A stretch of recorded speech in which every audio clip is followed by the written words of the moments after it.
Greetings and salutations, everyone. Welcome back to more Borderlands 2. Previously, we made our way to the restaurant and met Herbert, while also obtaining Captain Blade's auto idol.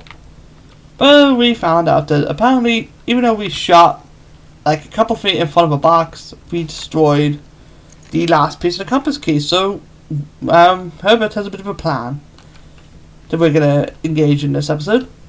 This episode, well, I reset my skill tree. I'm going to go over the gun lust tree just very quick while we build it.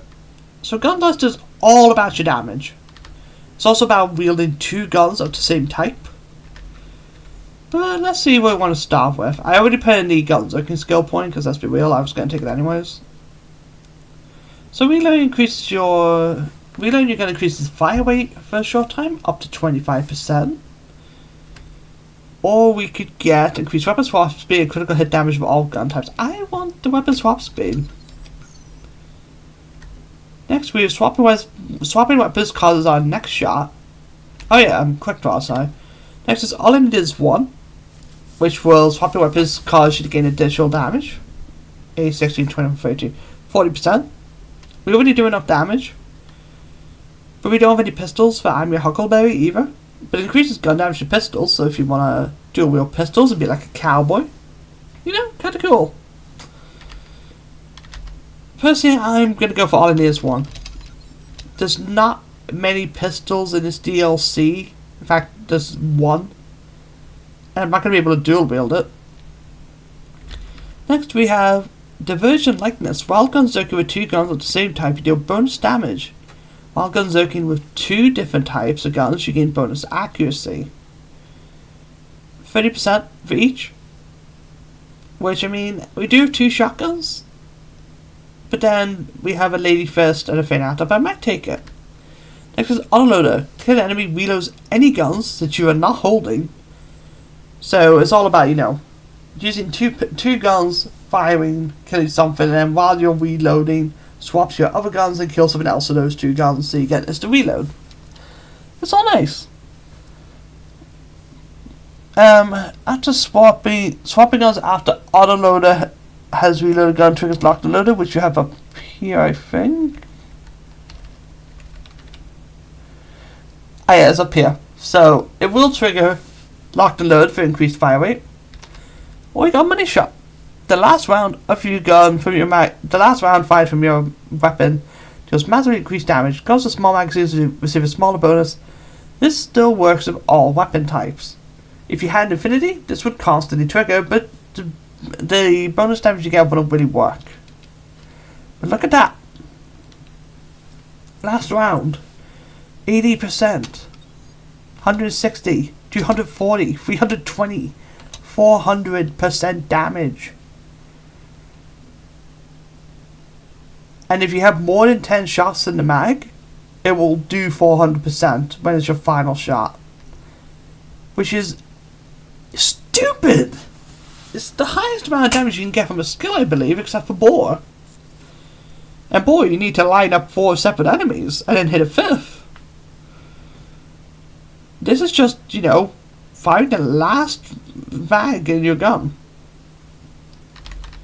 But next we have Lay Waste. Kill an enemy, increases fire rate and critical hit damage of all guns for a short time. I'm going to take that.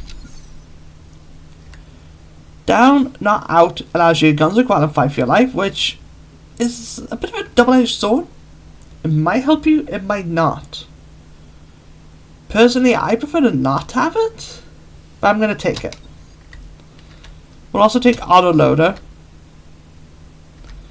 We'll put 3 points in locked and loaded. And next up is keep your piping hot. While gun zerking in a positive cooldown, you gain bonus gun damage, melee damage, and grenade damage. Grenade damage. Combine this with money shot, and if you have a weapon with just one bullet left, it's great. Though I cannot get the final skill, which is no kill like overkill. Okay, we're gonna go back to Sanctuary and get that. Very sorry about that. But yeah, no kill like overkill is pretty good. It gives you bonus. It gives you your next shot bonus damage. Like if you kill an enemy, any damage that went above the final, when you kill an enemy. Hold up, grab that. You do that. There we can do that. Do that. There we go. This is what I want. Basically, when you kill an enemy, any excess damage that you did will be stored into your next shot. Combine our money shot. And you got a lot of stuff you can kill enemy. It's basically you kill an enemy and just keep on going. And if you do end up having to reload, it doesn't matter. Because your final shot will do 400% of that excess damage, which gets added to your overkill, which allows you to get even more damage. It's fucking stupid. But enough of that. We're now going to go to Washburn Refinery. Which, I'm going to admit right now, when I said this DLC has incredible gear, this is the moment. Luke just floated. Yeah, I didn't save Kristen's last episode. But, Washburn Refinery. For the story, well, we do get a weapon from the story, which is known as the strongest SMG in Borderlands history, not even just this game. It has like one competition, and that competition isn't even fierce. Sandhawk is output. I just spoiled what it's called. Oh no! But this SMG, it does have a competition. Personally, I don't think that competition even exists. And it is a chest on that platform, right around the side of it. I'm not gonna go for it. Instead of trick you.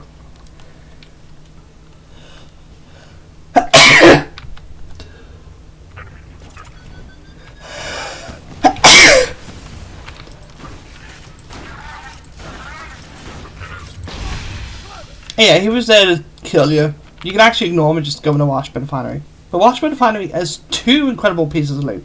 One from a side quest in here, and the other from the story. But I'll need some samples of polycrite.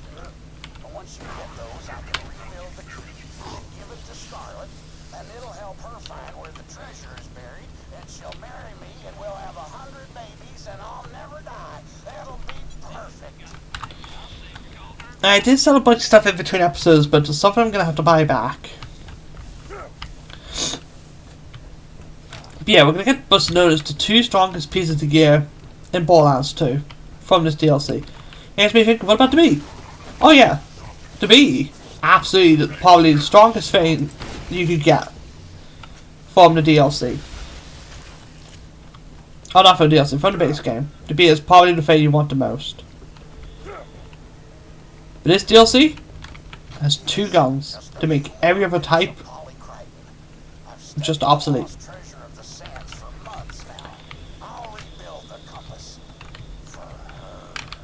For her. Say hello to Sansabot.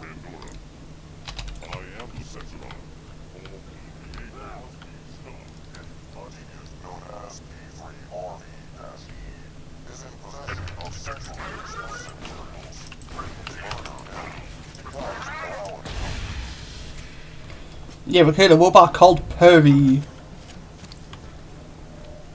But, fine, here's near the end of the area, so we're gonna keep whoops set, because you want to make sure you get everything. And you can see, yeah, there's a load over here that is alive. Not for long, though. Ain't that tough. I guess I could say right now, multi-pellet guns get the full benefits of what's it called? Of money shot. So because this is a multi-pellet weapon, I didn't get to show it. No.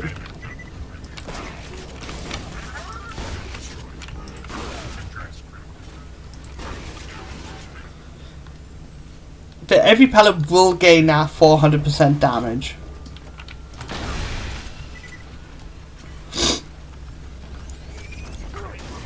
Like, that exploder could have ended up, like, because that loader died, all that overkill went to the next weapon. Well, it went to the next shot.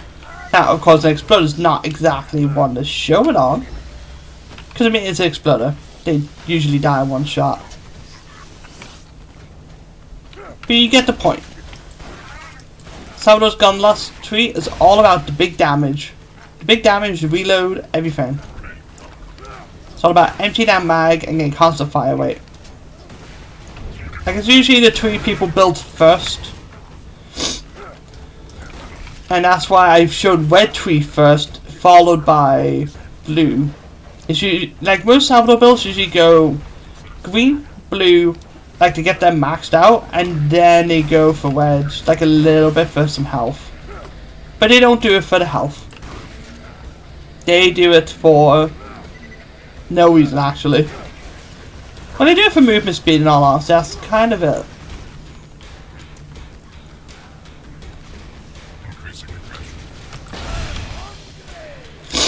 That's why I want to avoid the green tree for the most part.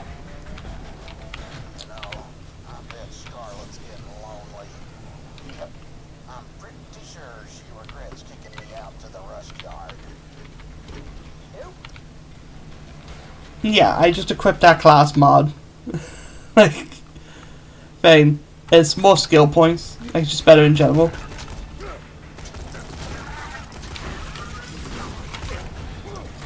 And he's also new loaders. The R loader, which, honestly, the new loaders are just different versions of the ones you saw throughout the campaign.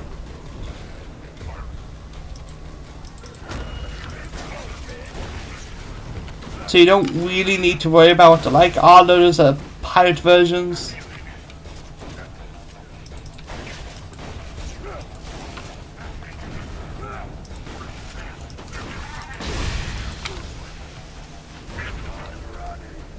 Come on, reload.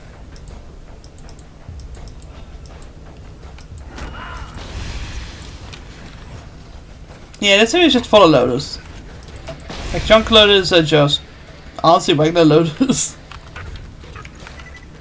Oh, I need to use something else. I've been using too much ammo. But there is a chest too. Nothing now. Very unfortunate.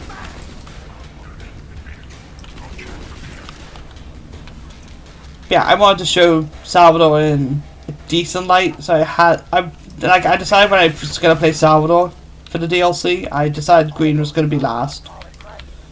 Once I give you the last piece of the compass, you'll need to combine all 4 pieces and take them to the Magnus Lighthouse.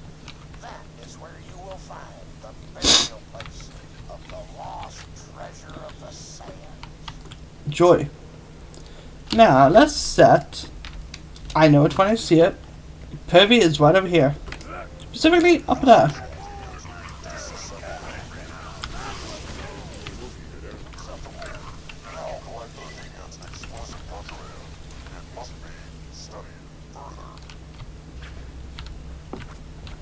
Yeah, I was just picking up nudie mags. Who does this guy think he is, Scooter?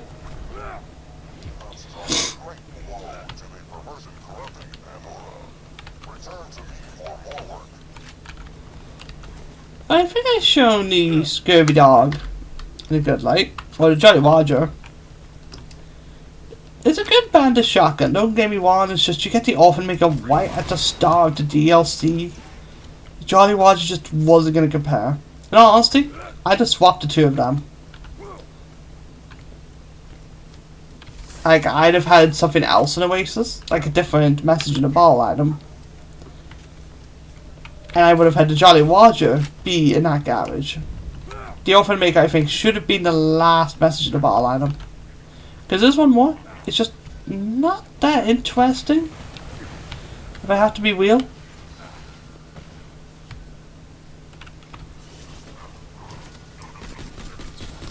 We need to kill all loaders around here. They're blocking our path, I guess. Like, that door's not opening.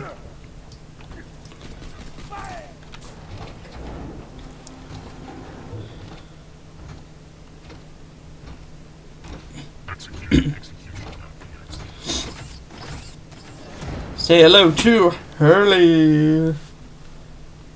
I don't know what. So, one thing about Hurley.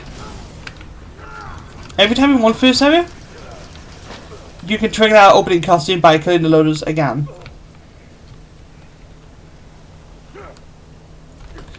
Why he gets the introduction cutscene now? I have no idea. He showed us a really powerful boss and he can be rough in the toughest difficulty, but so can anything else.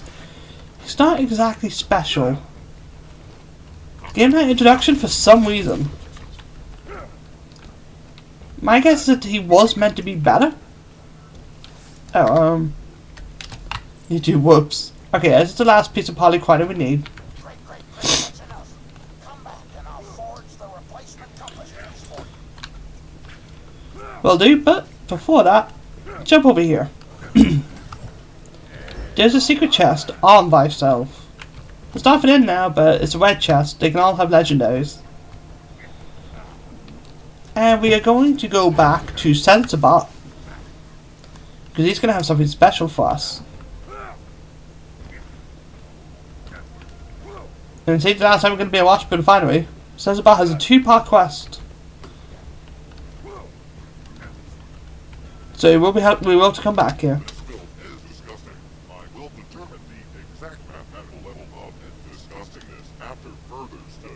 After further study.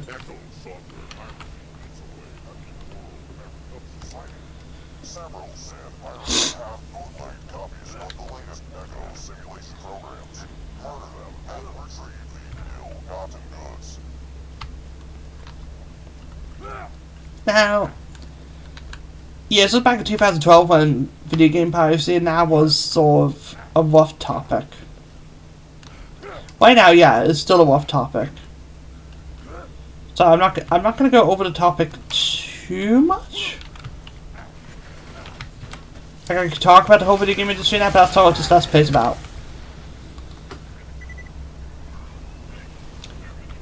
Also, we say consider what you're pirating if it's really worth it. We need to go to the watch jars firstly. But yeah, the reason I say that's because okay, let's not beat around the bush. We all know someone who pirates. We all know someone who emulates the game. So it's unavoidable to encounter people like that. Just fine.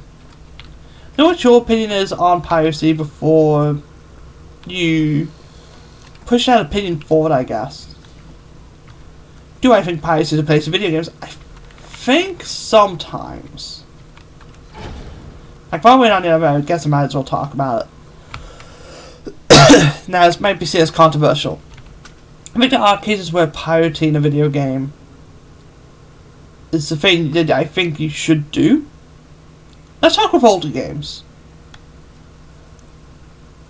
With modern games, like any new ones, yeah, I don't think you should pirate a brand new game that had only just come out.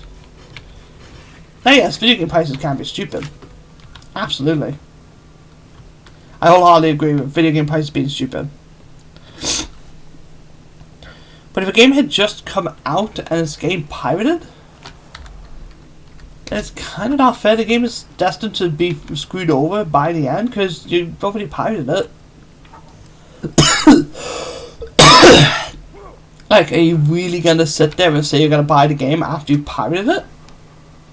But for all the games I can understand, sometimes you don't want to go on eBay, find a collector, sell it, I don't know, Pokemon XD or something. For, you know, like £500 or $500, whatever it is. Sometimes you want to just play an old game and your two options are either emulate it or pirate it because, well, people online are charging typically too much for it. Now, am I advocating piracy for older games? Not entirely. It just depends on the game, really. But enough of that. Take the polycritum. And take a look at behind Herbert. I actually watched this polycritum.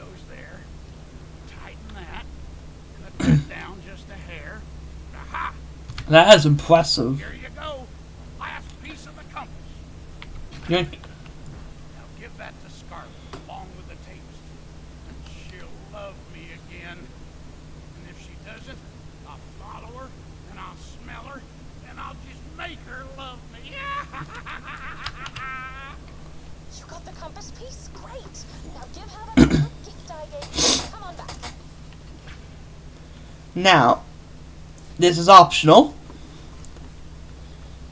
You can just return to Captain Scarlet, or you can give him the gift. Part of me doesn't want to give him the gift. Ugh. It doesn't matter what you do. Giving him the gift does not really determine anything. But I'm going to give him the gift. From Scarlet, I knew it. I knew she cared. Sorry about that, Herbert. Oh, I forgot to mention you were carrying a rather large bomb around with you, didn't I? Many apologies. Now just bring back that last compass piece so we can find out where the treasure's buried. And yeah, she blows Herbert up. Herbert never has any quests for you after that. I'm not entirely sure which version is canon. In all honesty, Scarlet doesn't really show up again. The only character in this DLC that does show up in a future Borderlands game is Shane.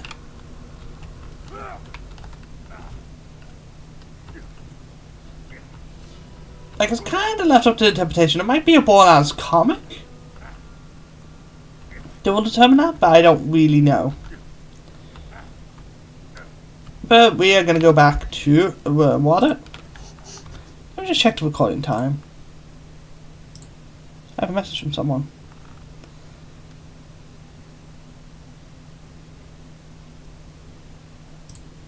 Message from Bassa about World of Warcraft. Okay. We're going to talk to Captain Scarlet and say hello to the best SMG in the game.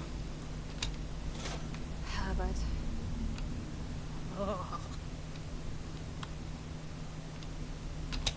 It's time to assemble the compass and find out where Captain Blade buried his treasure. Here, this is my piece of the compass. Take it. Alright.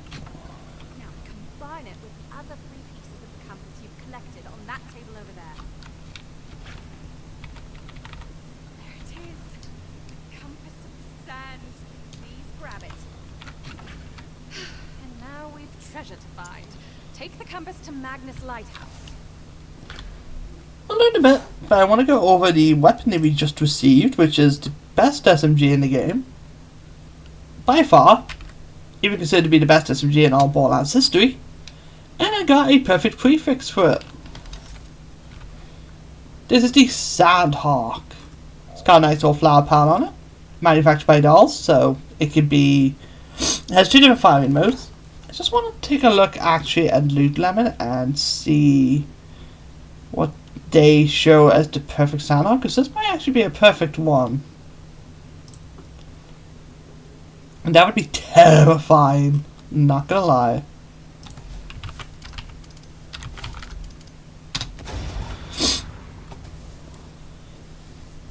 It's gonna take a while to load. No. Well, we can show it off a little bit.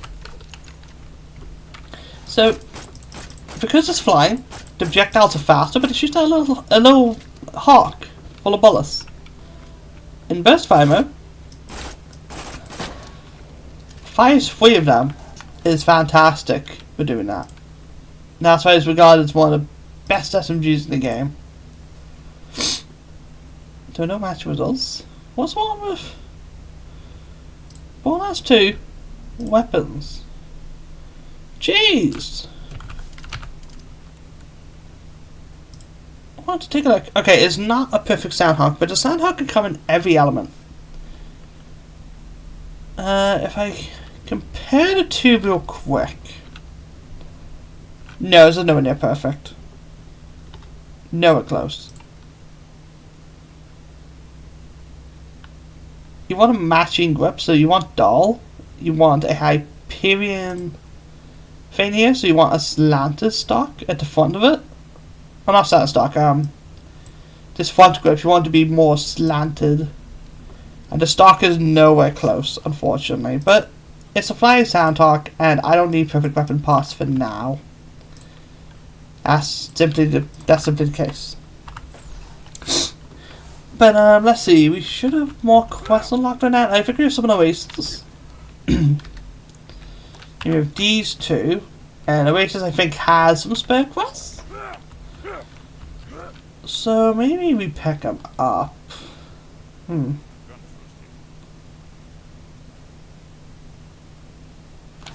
What we're gonna do, don't copy that floppy. Because there's another weapon that is really good. It's like we can get from it, and it's considered the best sniper in the entire game by many people. Captain Blake built the Magnus Lighthouse a few years before he died.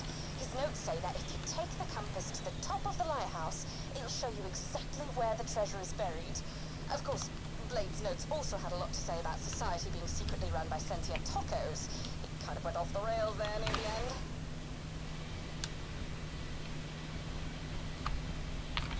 The government is run by sentient tacos. Captain Blade knew what he was talking about. Yeah, if I don't copy that floppy, you want to go this way. Ooh. New vehicle skin, great. What are you getting? I that. I think because of the way it came to work, I think I lost a bunch of vehicle skins, but still have them unlocked, which is weird. I know. But we're not going to worry about that. But this bridge is destroyed. We can't exactly get up there unless we can A-jump or rocket jump. And I could grenade jump it. In fact, I'm going to. In all honesty. Because it wants you to go around there and to the back to where a thing is.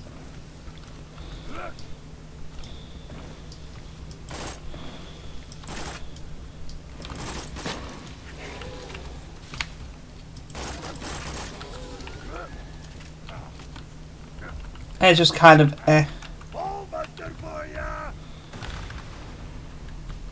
that's not gonna work.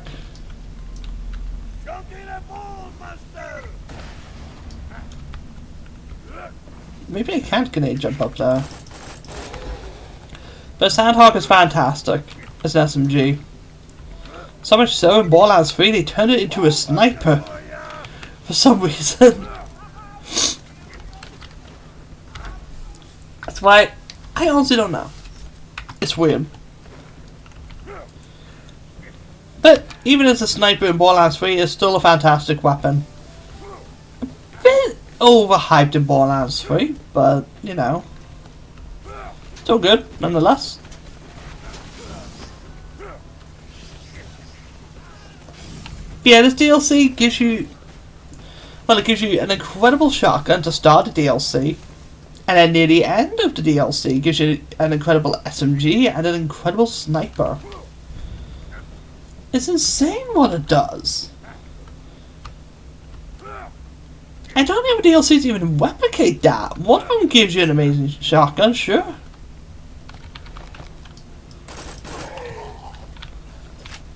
But honestly, it's the second DLC that has any competition. Because you can get a ton of weapons in the second DLC that I've already covered. And we'll talk about that when we get to it. But if we don't copy this floppy, we just need to kill these guys.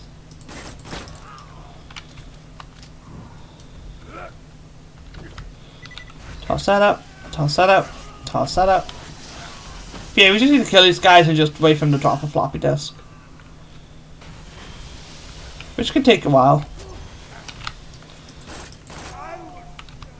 I think it's after the initial wave of enemies that the rest come down and you can get them.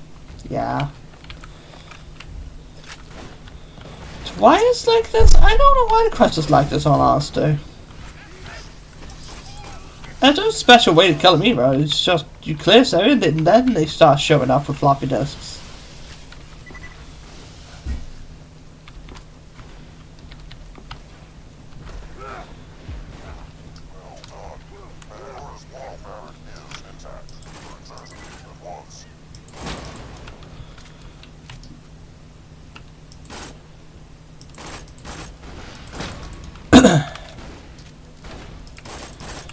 Do that.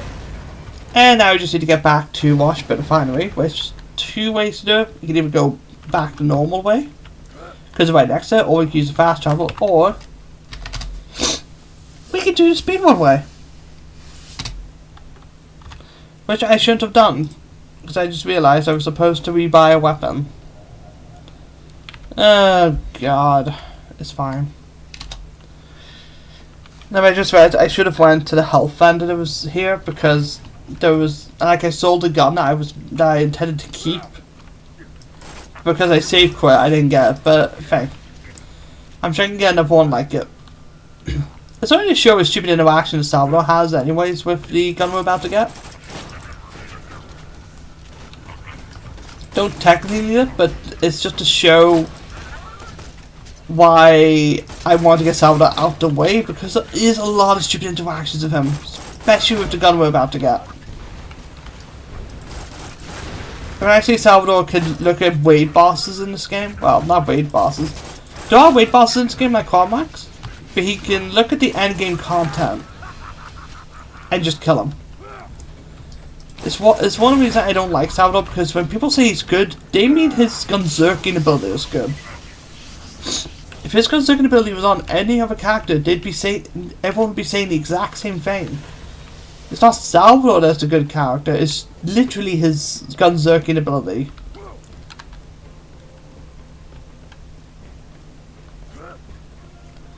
And people need to stop defending that.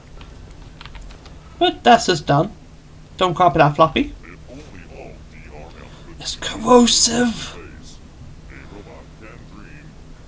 and displayed. And with F censorship, we can do our next episode. Good God, why did we get a corrosive version? Now, this is the Pimpernel. You do want it to be a barking Pimpernel, as it changes the projectiles. Oh my god, it's played about 0 right now. I'd be salivating at this thing. Now, it's definitely nowhere near perfect. I think it might have a perfect grip, but I'm probably wrong about that. But the way the Pimpernel works,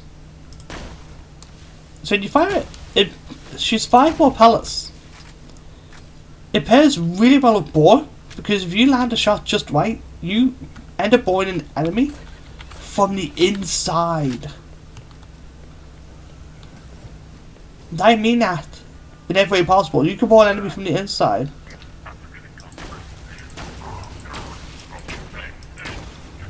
You can see that? That was corrosive, but that was also the projectiles doing the damage. This is an incredible sniper and regarded as the best sniper in the game, with no competition at all. And it's amazing. But I will showcase the stupid interaction with Salvador in the next episode. So next time on Borderlands 2, we are going to be doing some more side quests. We're probably going to Magnus Lighthouse for a side quest anyways. But, fine. Next episode might just be a bunch of side quests, then we go to Magnus Lighthouse. I will see you guys then.